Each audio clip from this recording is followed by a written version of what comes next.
Let's take a look at the new Batman game Arkham City, the sequel to Arkham Asylum. So will Arkham City be the Dark Knight of Batman games just like Arkham Asylum was as masterful as Batman Begins?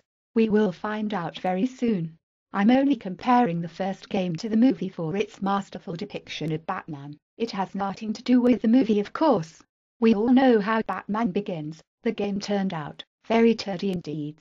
You know what they say, if ain't broke don't fix it, improve on it, except if you're Dynasty Warriors then follow the opposite. So far we have a CGI trailer that looks, well, the word badass comes to mind, with Batman doing what he does best, kicking ass out of SWAT team members, especially the kick to the genitals. 100,000 hits for Batman on YouTube just for that. By the looks of it our main villain will be Hugo Strange. I'm not too familiar with this bloke, but the trailer makes him out to be a very troubled individual. Arkham City will be a much larger area to explore than Asylum, with missions scattered all over the place, with our favorite villains all over the city. It will be a fun time for me searching for Two-Face, formerly known as Harvey Dent. With Batman exploring the city, I am excited to see how they managed to bring the city to life with all its past novelty. Very excited to see that. We will also be using the detective mode a lot more now, as without it, it will be very difficult to move through all the action. I welcome it. It should be a very useful, fun feature. I'm pretty sure combat is coming back with many improvements over Asylum, with enemies attacking you from all sides. I'm sure I will have my combos ready for them. I hope to see more of this game in the upcoming months, and can't wait to play as Bruce Wayne again. Okay, so now I'm gonna tell you why I'm looking forward to Deus Ex Human Revolution. I'm a square for that cyberpunk future look and it all looks very stunning. I will admit I haven't played the first one on PC, but I will admit I played the one on the original Xbox and fell in like with it. Sure, it had its problems from dumb NPCs to graphical and gameplay glitches, but it was a fun ride throughout it all. I'm really excited about how one can approach the gameplay. You get to pick your own play style. Sure, a lot of games let you do that. I mean, I can name many, but you already know the usual suspects. But if you look closer, Human Revolution is really trying to separate itself from the pack.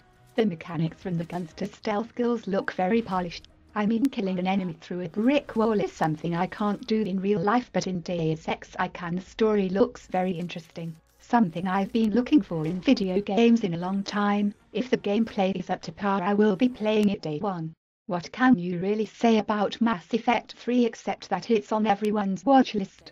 With Mass Effect 1 we got a taste of what SCFI gaming can really be with its original concept, its characters, and tight gameplay. It was a revolutionary role-playing game. Mass Effect 2 improved on many of Mass Effect's shortcomings with more diverse planets, shooting mechanics and inventory system, and it continued Shepard's story arc through your decisions. One thing BioWare did is let you play the game how you wanted, so many gamers experienced different story outcomes through character progression. Mass Effect 3 is the conclusion of the Mass Effect trilogy, except if we get something down the line of Mass Effect, say the Harbic Part 1, but I doubt it.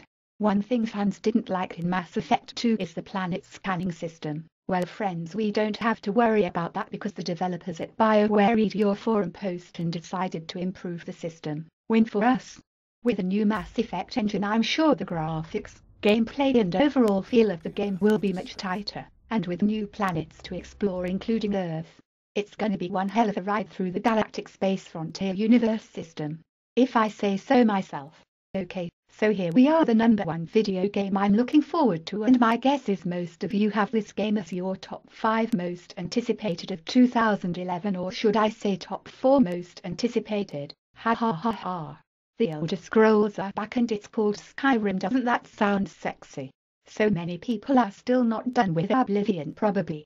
My guess is most of you are stuck trying to figure out how to cure vampirism. Thank you Oblivion forum for showing us how to. Cause the sun doesn't like vampires. Why? I don't really know, maybe its feelings were hurt because vampires don't like getting tanned. Anyways, we're here to talk about Skyrim. The game takes place 200 years after Oblivion and its own story. All Elder Scrolls games are like that. With dragons in the picture things become hardcore now, and I'm not talking about Eragon. Here these dragons don't mess around. These dragons aren't made by Disney, but by Bethesda, and we all know they create some weird strange things. Okay, so here is a quick summary everyone knows so far. Skyrim is using a new engine called the Creation Engine. Sounds epic, the combat looks epic, the music sounds epic, the gameplay looks epic, cooking, wooding, sounds epic. Okay, I'm gonna stop there. In summary, if you like to create your own character that can basically do anything, it runs from being a sneaky SOB to a Hercules-style warrior that has magic powers, then you, my friends, will love this game.